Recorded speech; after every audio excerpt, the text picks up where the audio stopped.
दोस्तों, welcome back to my channel IGNOU info. आज जो है मैं लेके आई हूँ MPS 003 India democracy and development. ये जो चैप्टर है, ये जो टॉपिक है, ये सिर्फ मास्टर के स्टूडेंट्स के लिए नहीं बल्कि 8th 10th 11th और 12th के बच्चों के लिए भी है। ठीक है, ये उन सबके सिलेबस में है। सो बेसिकली आज जो है मैं करवाने वाली हूँ MPS का यूनिट नंबर 8 विधायिका लेजिस्लेचर का पूरा चैप्टर रिवाइज। ओके, और इसके बहुत अच्छे इजी नोट्स भी मैं आपको प्रोवाइड करूँगी। ये रहे इजी नोट्स हैं। और आज जो भी हम टॉपिक डिस्कस करेंगे ना, उसका एक छोटा सा डिस्क्रिप्शन मैं आपको बता देती हूँ। चैप्टर वाइज जो भी डिस्कशन करेंगे, इस चैप्टर में जो है हमें पढ़ना है कि विधायिका क्या होती है, उनकी संरचना क्या होती है, उनके कार्य और शक्तियाँ क्या है, केंद्रीय विधायिका क्या है, संसद के क्या अंग है, कितने अंग है, और संसद के जितने भी अंग हैं उनके बारे में हम पढ़ेंगे कि किस संसद में जो भी अंग है, राष्ट्रपति, लोकसभा, राज्यसभा, समिति, विपक्षी पार्टी, इन सब के हम क्या पढ़ेंगे, इन्फॉर्मेशन पढ़ेंगे कि ये क्या कार्य करते हैं, इनकी शक्तियाँ क्या है। और जो संसद की प्रभुसत्ता है वो पढ़ेंगे कि कैसे उनका आधिपत्य स्थापित होता जा रहा है एंड कैसे उनकी कार्यप्रणाली है। ये सारी चीज़ें हम पढ़ेंगे। संसद कैसे कार्यवाही करता है, विधायिका कैसे कानून बनाती है, राज्य विधायिका कैसे कार्य करती है। तो ये सारी चीज़ें जो है आज के नोट्स में हम पढ़ेंगे। तो ये रहे मेरे नोट्स। आई होप आप लोगों को जो है ये हेल्पफुल रहो। तो अब जो है हम इस नोट्स को डीपली पढ़ेंगे। ठीक है, स्टार्ट करते हैं। उससे पहले अगर आप मेरे चैनल पे नए हैं तो मेरे चैनल को सब्सक्राइब करना, लाइक करना एंड कमेंट करके बताना ज़रूर कि ये आपको टॉपिक कैसा लगा एंड नेक्स्ट किस टॉपिक पे आपको वीडियो चाहिए वो भी ज़रूर बताइएगा। मैं उस टॉपिक से रिलेटेड वीडियो ज़रूर लेके आऊँगी, चाहे वो कोई भी क्लास का स्टूडेंट हो, कोई भी कोड हो, चाहे वो हिस्ट्री हो, MA की, या फिर अदर स्टूडेंट हो। ओके, तो बेसिकली जो है चैप्टर में ही पूरा जो है लेजिस्लेचर के बारे में पढ़ा गया, बताना है कि लेजिस्लेचर कौन होता है। लेजिस्लेचर मतलब विधायिका। विधायिका कौन है? विधायिका को प्राय संसद का पर्यवेक्षी कहा जाता है। मतलब आप संसद बोलो या विधायिका कहो, बात एक की है। जो विधायिका शब्द है वो लैटिन शब्द लेक्स से उत्पन्न हुआ है, जिसका अर्थ है विधि के द्वारा विधिक शासन, मतलब कानून के द्वारा कानून का शासन विधायिका का अर्थ है। और जो सांसद है, संसद शब्द फ्रेंच भाषा के बोलने शब्द से निकला है। ओके, तो ये था विधायिका जो भी है, विधायिका वर्ड कैसे निकला है, कहाँ से निकला है, उस चीज़ का शॉर्ट नोट। ठीक है, अब जो हम बताएंगे कि विधायिका का क्या एनरोलमेंट है इंडियन डेमोक्रेसी में। आधुनिक लोकतंत्र में विधायिका, एक मिनट, आई होप आप लोगों को ये विजिबल हो, जूम कर देती हूँ थोड़ा सा, एक मिनट, दिख रहा होगा। आधुनिक लोकतंत्र में विधायिका ने महत्वपूर्ण स्थान ग्रहण कर लिया है। मतलब आजकल का जो डेमोक्रेसी है उसमें विधायिका बहुत ज़्यादा इंपॉर्टेंट है। और विधायिका के 3 अंग होते हैं। मतलब विधायिका जो जो सरकार है, सरकार के 3 अंग होते हैं, जिसमें पहला आता है विधायिका, सेकंड है कार्यपालिका एंड थर्ड है न्यायपालिका। ठीक है, इनमें से तीनों जो है वो अलग अलग कार्य करते हैं। जो भी ये सरकार के तीनों अंग हैं, इन तीनों के अलग अलग कार्य डिफाइन है। विधायिका क्या करती है, जिसके बारे में हम पढ़ने वाले हैं, विधायिका क्या करती है, कानून बनाती है। कार्यपालिका क्या करती है, उन कानून को लागू करती है जो विधायिका बनाती है। एंड जो न्यायपालिका है वो क्या करती है, जो विधायिका ने कानून बनाया है उसकी रक्षा करती है और उसकी व्याख्या करती है, मतलब उसके बारे में बताती है किसको, आम जनता को।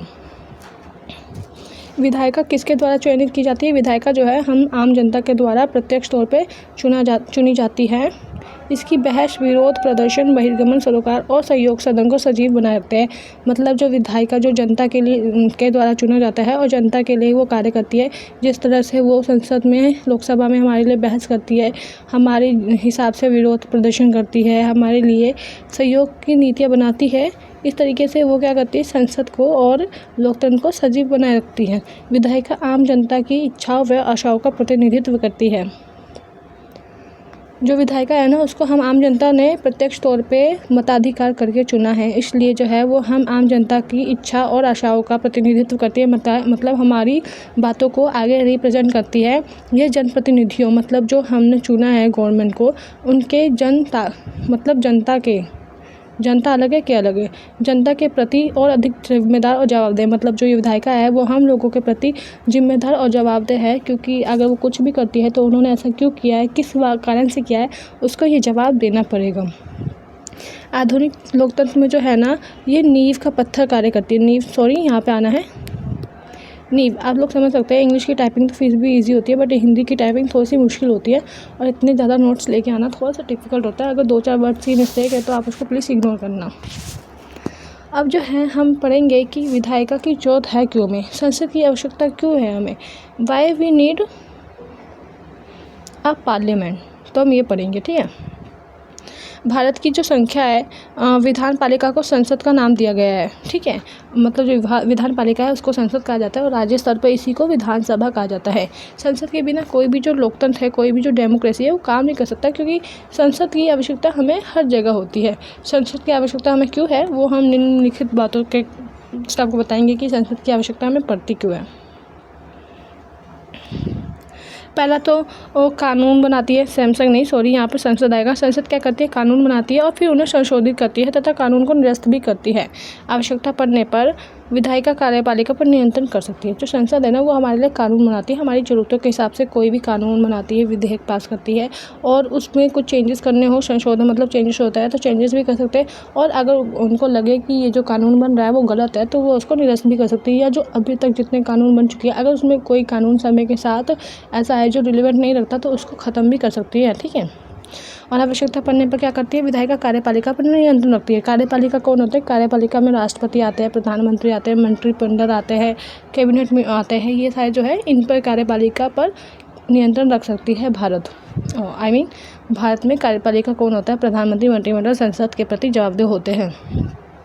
विधायिका जो है वो कार्यपालिका पर नियंत्रण रखती है, कार्यपालिका के अंतर्गत ये लोग आते हैं और ये लोग जो है वो विधायिका के प्रति जवाबदेह होते हैं। मतलब अगर इन्होंने कुछ ऐसा करा कार्य जिनसे जनता के हित नहीं हो रहा तो इन लोगों को विधायिका को जवाब देना पड़ता है। संसद जो है वो देश का बजट बनाती है। संसद की स्वीकृति के बिना, संसद के मर्जी के बिना जो है देश का एक भी रुपया खर्चा नहीं किया जा सकता। संसद जनता के लिए तथा राष्ट्रीय महत्व के मुद्दों पर चर्चा एवं वाद विवाद के लिए एक मंच प्रदान करती है।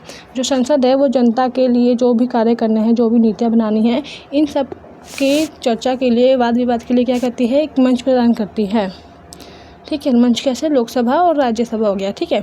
संसद एक द्विसदनात्मक व्यवस्थापिका है। द्विसदनात्मक मतलब 2 हाउस, ठीक है।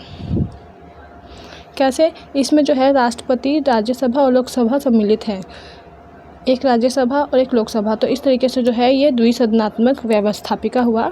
राज्यसभा जो है उसको उच्च सदन कहा जाता है, जबकि जो लोकसभा है उसको निम्न और लोकप्रिय सदन कहा जाता है, ठीक है। अब जो है हम संसद के अंग पढ़ेंगे। बेसिकली जो है संसद के 2 अंग माने जाते हैं, राज्यसभा और लोकसभा, ठीक है। लेकिन यहाँ पर जो है राष्ट्रपति को भी एक अलग दर्जा दिया गया है जो कि देश का मुखिया होता है। तो ये है संसद के अंग। अब जो है हम संसद के अंग को डीपली पढ़ेंगे, उनके कार्य पढ़ेंगे, ठीक है, कि क्या होता है, क्या जरूरत है हमें उसकी, ये सारी चीज़ें पढ़ेंगे। लेकिन संसद के जो 2 अंग हैं तो हमें संसद के 2 अंगों की क्या जरूरत है। एक अंग से भी तो काम चल सकता है, चाहे वो लोकसभा हो या राज्यसभा हो। लोकसभा से भी तो काम चल सकता है, हमें राज्यसभा की क्या जरूरत है। तो वो हम डिफाइन करेंगे कि हमें संसद में 2 लोकतंत्र की आवश्यकता क्यों है।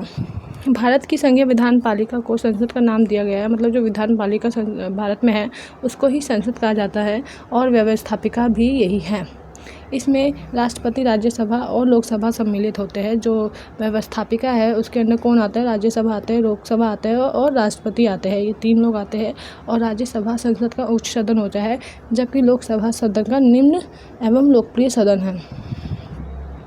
अब हम बताएंगे कि हमें जो है भारत में 2 सदन की आवश्यकता क्यों है। तो भारत बहुत बड़ा देश है, यहाँ पे बहुत सारे धर्म जाति के लोग रहते हैं। ये एक विशाल देश है, इस वजह से भारत जैसे विशाल और संघात्मक व्यवस्था वाले देश में संघात्मक व्यवस्थापिका रचनात्मक होना स्वाभाविक है। मतलब जब भारत इतना बड़ा है, इतने सारे धर्म लोग, जाति लोग रहते हैं, इतना बड़ा देश है, इतनी सारी संस्कृतियाँ हैं, तो यहाँ पर जो है 2 व्यवस्थापिका होना स्वाभाविक है, मतलब नॉर्मल है। और उसकी ज़रूरत भी बहुत ज़्यादा है। इसके लिए इसके बहुत सारे कारण हैं। क्या कारण है वो बताएंगे। भारत का जो दूसरा सदन है, दूसरा सदन से यहाँ पे जो मतलब है वो उच्च सदन है, ठीक है, राज्यसभा। जो भारत का दूसरा सदन है, मतलब हम एक लोकसभा से भी तो काम चल सकता है ना। तो हमें राज्यसभा की क्या जरूरत है, 2 सदन की क्या जरूरत है, 2 हाउसेस की। तो वो हम बताएंगे कि जो भारत का दूसरा हाउस है ना, मतलब राज्यसभा, वो विभिन्न इकाइयों का प्रतिनिधित्व करता है। मतलब अलग अलग यूनिट्स का जो है वो प्रेजेंट करता है, ताकि जो संघीय विधानमंडल है ना उसके द्वारा संघ की इकाइयों के हितों की अवहेलना ना की जा सके। मतलब जो अलग अलग विधानमंडल है ना उनकी जितने भी हित है, उनकी जितने भी काम वगैरह है, उनकी अवहेलना ना की जा सकती। यहाँ पे अवहेलना आएगा, ठीक है। जो दूसरा सदन है उसके वो इसलिए रिलेवेंस है क्योंकि इसके अस्तित्व के फलस्वरूप क्या होता है, ये विभिन्न नियम और प्रस्तावों पर पुनः विचार करता है। क्योंकि जो भी कानून लोकसभा से बन के आता है विधेयक, उसको राज्यसभा में भी मंजूरी मिलना कंपल्सरी, आप सबको पता है। और इसलिए अगर कोई विधेयक लोकसभा में जल्दी में बनकर आया है तो उस पर पुनः विचार किया जा सके, उसे दोबारा से अच्छे से रीड किया जा सके, उसको उसमें अगर कोई गलती हो गई है, उसमें कोई त्रुटि है तो उसको 2 बार जांच करने का मौका मिल सके, और अगर उसमें कोई गलती है तो उसको रोका भी जा सकता है। तो इसलिए ज़रूरत होती है कि हम जो है क्या करें, जो लोकसभा से विधेयक पास होकर आया उस प्रस्ताव पर दोबारा पुनः विचार कर सकते हैं, और इस निर्णय या प्रस्ताव में बची हुई जो भी त्रुटियाँ होती है, जो भी गलती हो उसके उसको जो है 2 बार चेक करने का मौका मिल जाता है बिकॉज ऑफ राज्यसभा। पहला जो सदन है लोकसभा, वो जल्दी में अगर कोई कानून बना देता है या किसी कानून जल्दबाजी में कोई भी विधेयक पास कर देता है तो वो दूसरा सभा जो है राज्यसभा, दूसरा हाउस, वो उसको रोक लेता है। प्रथम सदन के जो स्वभाव है वो भावनात्मक होते हैं, मतलब वो जो जनता से जुड़े होते हैं, जनता के हित के बारे में सोचते हैं, इससे थोड़े से इमोशनल कनेक्टेड होते हैं, इसलिए जो है वो जल्दबाजी में काम करने लगते हैं। लेकिन और सदन का जो रवैया है वो गैर जिम्मेदाराना भी होता है। इसलिए दूसरे सदन की स्थापना की जरूरत थी, ताकि अगर जो लोकसभा से कोई भी गलती हो रही है किसी सभा उसमें, तो क्या हो, वो गलती राज्यसभा में नोटिस की जा सके, ठीक है।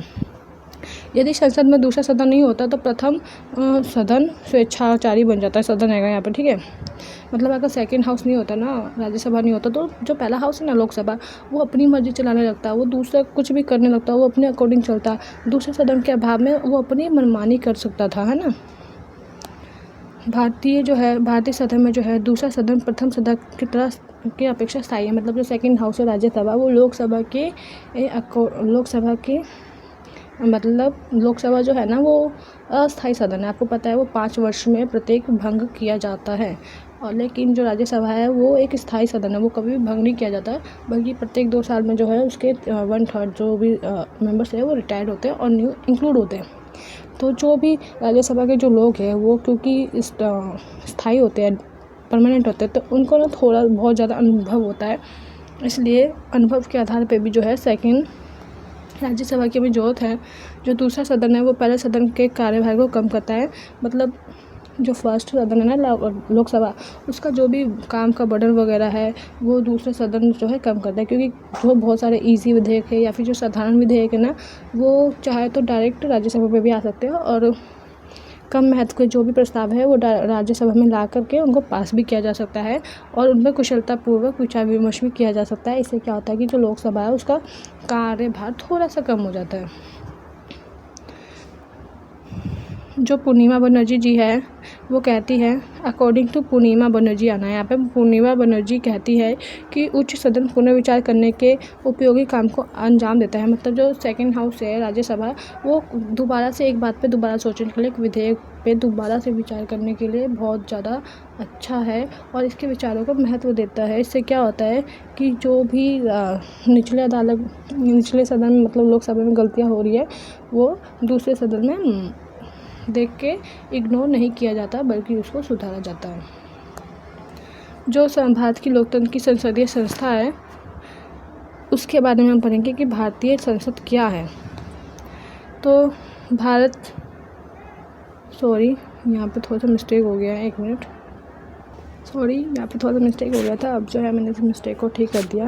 जो भारत संघ है ना, मतलब जो यूनियन है, उसकी जो विधायिका है ना, लेजिस्लेचर, वो वही संसद कहलाती है। और इसमें क्या होता है, 2 सदन होते हैं और राष्ट्रपति होते हैं। राष्ट्रपति और 2 सदन होते हैं, जिसमें एक पहला राज्यसभा होता है तो दूसरा लोकसभा होता है, ठीक है। तो अब जो है हम पढ़ेंगे राज्यसभा और लोकसभा के सारी शक्तियाँ और उनके कार्य। तो सबसे पहले जो है राज्यसभा के बारे में पढ़ेंगे। भारत में संघात्मक सरकार की स्थापना की गई। संघात्मक सरकार में तो वह सॉरी गाइस, थोड़ी बहुत गलती जो है टाइपिंग में, उसको इग्नोर करना, बाकी मैं पढ़ूंगी सही, ठीक है। भारत में जो है ना संघात्मक सरकार की स्थापना की गई, मतलब फेडरल गवर्नमेंट की स्थापना की गई थी। संघात्मक सरकार में क्या होता है, 2 सदनीय प्रणाली होती है, एक तो होता है लोकसभा और दूसरा होता है राज्यसभा। लेकिन दूसरे संघीय प्रणाली जैसे कि अमेरिका, रूस और स्विट्ज़रलैंड आदि में भिन्न। भारत में दूसरे सदन अर्थात राज्यसभा में देश के सभी राज्यों को समान प्रतिनिधित्व नहीं दिया गया। मतलब जो अदर स्टेट है ना, जिसमें संघात्मक सरकारें लाइक अमेरिका, रूस, स्विट्ज़रलैंड, वहाँ पे क्या है कि जो राज्यसभा में जो भी सदस्य ऐड है ना, वो क्या है, राज्यों के समान प्रतिनिधित्व मिला है। मतलब हर राज्य को समान प्रतिनिधित्व मिला है। लेकिन भारत में ऐसा नहीं है। भारत में जो है हर राज्य को उसकी जनसंख्या के हिसाब से प्रतिनिधित्व देने की व्यवस्था की गई है। जैसे कि यूपी अगर बड़ा है तो वहाँ से ज़्यादा वो आएंगे, है ना, विधायक वो बनेंगे, चुने जाएंगे। लेकिन अगर जैसे गोवा है तो वहाँ पे कम है। इस तरीके से जनसंख्या के आधार पर प्रतिनिधित्व देने की व्यवस्था की गई है। इसके अलावा राज्यसभा के सदस्यों को चुनाव अध्यक्ष सूची होती है। आई थिंक यह अध्यक्ष नहीं, अप्रत्यक्ष है, सॉरी। इसके अलावा क्या होता है, जो राज्यसभा है ना, उसके सदस्यों का चुनाव अप्रत्यक्ष रूप से होता है। ठीक है, कुछ सदस्य जो है राष्ट्रपति द्वारा मनोनीत किए जाते हैं और इन आधारों पर यह कहा जा सकता है कि राज्यसभा की संरचना आम संख्या व्यवस्था से कुछ अलग है। तो भारत में जो है ना, जनसंख्या के आधार पर राज्यसभा के मेंबर्स को सीट्स मिलती है। ओके, अब जो हम बताएंगे कि राज्यसभा की रचना क्या है, मतलब राज्यसभा में कितने लोग हैं, कितनी सीट्स है, ये और कैसे उनका चयन होता है, ये सारी चीज़ें बताएंगे। राज्यसभा के जो सदस्य हैं, अब जो है हम पढ़ेंगे कि राज्यसभा में कितने लोग हैं, क्या है, क्या सदस्य है। ठीक है, भारत में संघात्मक सरकार की स्थापना की गई। आई थिंक ये हमने पढ़ लिया था, 1 मिनट, हाँ पढ़ लिया था कि जनसंख्या के हिसाब से राज्यसभा में ऑप्शन होता है आपके पास। ठीक है, अब जो है राज्यसभा की रचना पढ़ेंगे कि कितने लोग हैं, कैसे निर्धारित किए गए। राज्यसभा के सदस्यों की अधिकतम संख्या क्या है, 250। मतलब ज़्यादा से ज़्यादा जो है राज्यसभा में 250 लोग आ सकते हैं। लेकिन इसमें जो है 12 सदस्य राष्ट्रपति द्वारा मनोनीत किए जाते हैं। जो राष्ट्रपति जी है वो 12 सदस्यों को अपने मर्जी के अकॉर्डिंग से चुनते हैं। लेकिन अपने मर्जी से मतलब ये नहीं कि उनके रिश्तेदार या किसी को चुन लेंगे। वो इस बेस पे चुनते हैं जो कि खेल, कला, विज्ञान, समाज सेवा या शिक्षा में जो है उन्होंने अच्छा काम किया हो, तो उन व्यक्तियों को सेलेक्ट किया जाता है। बाकी जो 238 सदस्य बचते हैं वो राज्य की विधानसभा के द्वारा चुने जाते हैं। इसमें दिल्ली और पांडिचेरी केंद्र शासित प्रदेश भी शामिल है। इस समय जो है ना राज्यसभा की सदस्य 245 है करंटली। राज्यसभा के सदस्यों का चुनाव प्रत्यक्ष रूप से होता है। इन सदस्यों का चुनाव जनता के द्वारा यहाँ पे अप्रत्यक्ष आएगा। राज्यसभा के सदस्यों का चुनाव अप्रत्यक्ष रूप से होता है। इन सदस्यों का चुनाव जनता के द्वारा नहीं बल्कि राज्य की विधानसभा के निर्वाचित सदस्यों के द्वारा होता है। ये चुनाव आनुपातिक प्रतिनिधित्व मतलब प्रोपोर्शनल रिप्रेजेंटेशन एंड एकल संक्रमणीय मत प्रणाली मतलब सिंगल ट्रांसफॉर्मेबल वोट सिस्टम के अकॉर्डिंग होता है। ठीक है, तो इस तरीके से जो है राज्यसभा के सदस्यों का चुनाव होता है। ठीक है, प्रोपोर्शनल रिप्रेजेंटेशन एंड एकल संक्रमणीय मत पद्धति के द्वारा। अब जो है अगर किसी को राज्यसभा का सदस्य बनना है ना, तो उसको क्या क्वालिफ़िकेशन होनी चाहिए, क्या योग्यताएं होनी चाहिए, उसमें कुछ क्वालिफ़िकेशन जो है निश्चित की गई है। तो फर्स्ट तो ये है कि वो भारत का नागरिक होना चाहिए। सेकंड ये है कि वो उसकी न्यूनतम आयु 30 वर्ष होना चाहिए, मतलब मिनिमम वो 30 वर्ष का होना चाहिए। वो जो है केंद्र या राज्य सरकार के किसी भी पद पर लाभदायक पद पर ना हो। उसे अपने राज्य का निवासी होना पड़ेगा, मतलब उसे अपने राज्य का निवासी होना आवश्यक है। और जो अन्य योग्यता है जो कानून बनाकर संसद निश्चित कर सकती है। और वो पागल, दिवालिया या कोई भी अपराधी ना हो जिसने कोई अपराध किया हो। साथ ही उसे किसी भी कानून के द्वारा चुनाव लड़ने के लिए अयोग्य ना ठहराया गया हो अभी तक। ठीक है, अब जो है राज्यसभा का जो टाइम पीरियड है, कितने समय तक राज्यसभा के सदस्य कार्य करते हैं, कैसा सदन है, वो बताएंगे हम। ठीक है, राज्यसभा एक स्थायी सदन है, मैंने आपको पहले बताया था। इसके सभी सदस्यों का चुनाव एक साथ नहीं होता और ना ही एक साथ सदन को कभी भी भंग किया जा सकता है। सदस्यों का कार्यकाल 6 वर्ष निश्चित किया गया है, मतलब जो भी राज्यसभा के सदस्य है वो अधिकतम 6 वर्ष तक रह सकते हैं। प्रत्येक दूसरे बार हर 2 साल में 1/3 सदस्य अपने पद से रिटायर होते हैं, मतलब 1/3 जो भी मेंबर्स होते हैं वो अपने पद से रिटायर होते हैं और उनकी जगह नए जो सदस्य हैं वो चयनित होते हैं।